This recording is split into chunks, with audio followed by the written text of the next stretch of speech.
Welcome to Mrs. V's Reading Corner, where you can enjoy books for educational, fun, or even bedtime stories. Please take the time to like this video, comment below with how you enjoyed it, book suggestions, and more. And don't forget to subscribe to my channel to get all the new books that I post first. Firefighter by Angela Royston. Why should we be responsible for doing a good job? It is busy at the fire station, even when there is no fire. Liz is checking the hoses. She wants to make sure they screw tightly to the truck. Dan is polishing the fire truck wheels. Anthony is upstairs in the kitchen looking for a snack. He is always hungry. Suddenly, a loud noise makes him jump. Ring, ring, ring! It is the fire alarm.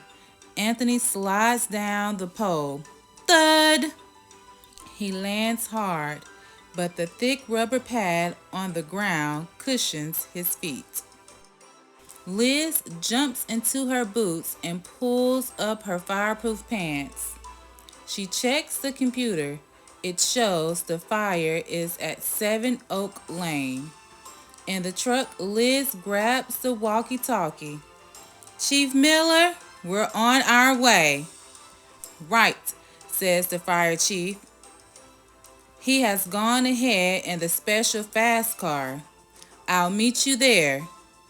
Liz starts the engine. As the firefighters jump in, she flips on the sirens and lights and drives out of the firehouse. The truck speeds towards the fire. Cars and buses stop and wait when they hear the siren coming. The fire chief calls Liz. I'm at the fire scene. It's an old house that's been empty for years, but someone saw a young boy playing on the porch this morning. He might be inside the house. Tell Dan and Anthony to get their air tanks ready. Okay, Chief, says Liz. I can see the smoke from here. We'll be there in 2 minutes. Liz turns the corner into Oak Lane. Flames cover the top of the house. The fire is spreading quickly. There's no time to lose. Liz hooks a hose from the truck to the nearest fire hydrant. A pump on the truck pulls water from the hydrant to another hose. Liz and another firefighter points the hose at the flames. Ready? Call Liz. Whoosh! They hold on tight as the water shoots out. It comes out of the fire hose hard enough to knock a person down.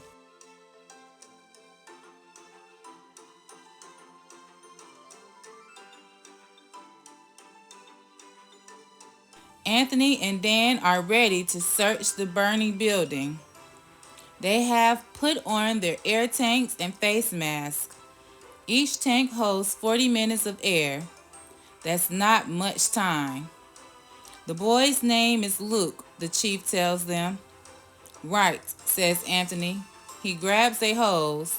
Let's put the wet stuff on the red stuff, says Dan. Dan and Anthony ran to the back of the house. The fire is not as bad here.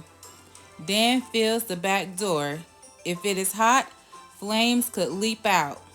It's cold, says Dan. They step inside. Thick black smoke is everywhere. Anthony shines his flashlight around. Luke! Luke! He calls. No one answers. I can hear fire upstairs, says Dan. The fire has damaged the staircase. It can fall down at any time. They climb up the stairs very slowly. Outside, the outriggers are set down on the ground. Outriggers are like legs. They keep the truck steady as the ladder is raised. The ladder goes up like a telescope to the top of the house. The hose runs up the side. The firefighter on the ladder shoots water down on the fire. The flames crackle and hiss. They get smaller, then suddenly jump even higher. Inside the house, the fire rages. It is hot enough to melt glass. Anthony sprays water on the flames. Fire has made the house weak. It could come down any second, says Dan. We must find Luke. Boom! A beam crashes down near them, but their helmets protect their heads. Crash! Quick, says Anthony. We're running out of time. They come to another door, but it will not open. Dan swings his axe at the door. Once, twice, 3 times. It's jammed, shouts Dan. The roar of the fire is so loud they can hardly hear. We'll have to use the electric saw.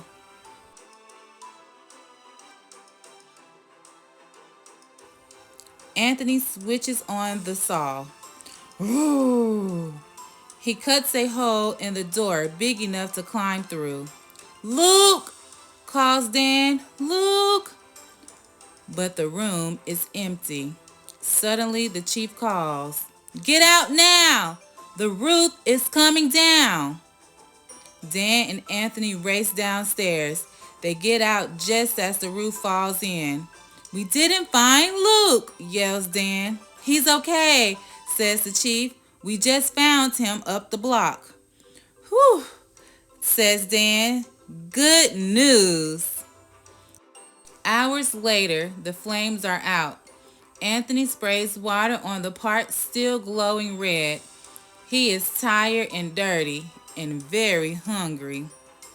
Liz winds the hoses back on the truck. Finally, she rests. She is tired too.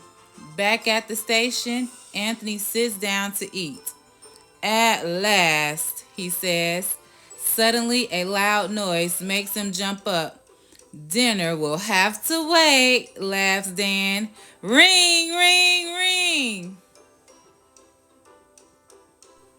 Practice Edith, which means exit drills in the home. Do you know what to do if a fire starts in your home? Don't wait until it happens. Sit down with your family now. Talk about how you will get out of the house.